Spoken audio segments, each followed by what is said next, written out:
we were toward the end of high school and we're preparing to branch out into the world. And so it was an opportunity for us to celebrate that transition. And I think especially being Black in America, we have created so many of our own traditions because so many of the coming of age rites of passages were lost, through the trauma that we experienced in involuntarily coming to this place in bondage, right? And so this was our way of creating something special for ourselves and really being able to celebrate this transition from childhood to adulthood. I guess I didn't really fully understand the magnitude of it and the importance of it, but it is a rites of passage. It's like you're coming out, and it kind of just drove home the representation of not just you and your family, but also the community and the expectation that is put upon you for life. Well, the last ball, I made sure that my son and daughter-in-law came to the ball because my hope is that they'll join Jack and Jill, and my grandson and now my granddaughter will also be in the ball. So I really feel that it's very important for our children who participate in Jack and Jill to have a ball. It's a culminating activity and it is very rewarding. Younger children, the 3 to the 5-year-olds that come to the ball, and they're in awe themselves, and they're saying, I want to do that one day. So we're giving them something to look forward to because they're the next future for us. I want the other mothers to feel the magic like I felt the magic. I don't want just that for me and for my friends. I want the other Jack and Jill moms to come now and in the future to feel the magic of the Jack and Jill ball. It's their turn. It's so special that we really should keep it going and share this. I love to see beautiful traditions continue.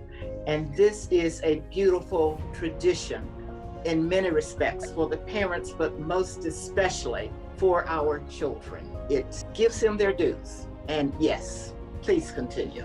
It's a celebration. It's a time to celebrate our children, to celebrate what they've done, to celebrate who they are, to celebrate who we are and who we have been and who will continue to be. Showcasing the ball and showcasing the young people is critical, even in 2021. The sad reality is I think there's a large part of Pittsburgh that only sees us on the news or on the front page of the paper. And when they see us, then we've done something bad. We're in handcuffs, we're being arrested. So to see that other side of African-American life, for a lot of Pittsburgh, it's eye-opening because they don't know that we exist. They don't realize that not only we exist, we flourish, we color in the lines in society, and we do well. So for many of them, it is an eye-opener, which is why I think being able to showcase them every opportunity we get is a positive thing. To compete as a city that has a thriving Black middle class, we need to continue to show that we are here, yes, that we are doing work, that we yes, are busy, we are talented, and we're here to stay. If you look at racial terms of what's happening in America now, it makes our kids know that they are valued and that they can do whatever they want to do, and that we as Black parents will be behind them in this white world.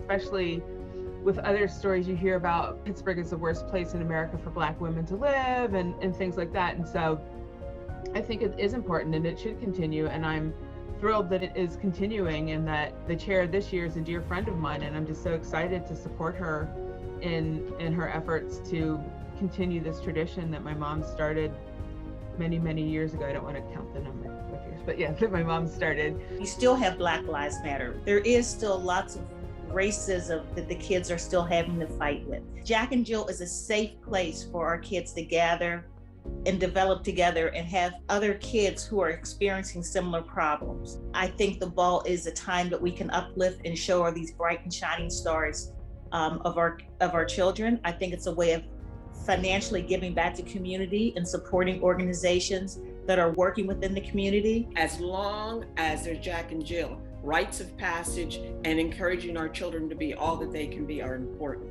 And I think that's what the ball does. So I would always like to see it go forward in a current form or a modern form that's appropriate for that year.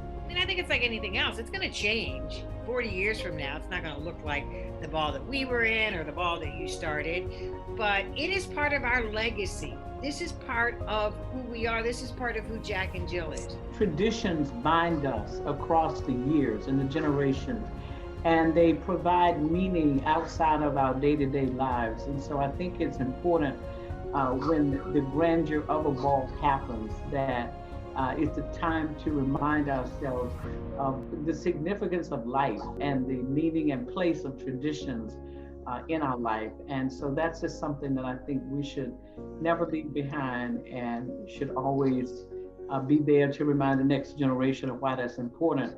There's nothing like having your kids walk out there in this very unfamiliar environment and to be so warmly received for the way they carry themselves, to hear the recitation of their accomplishments and their goals and aspirations.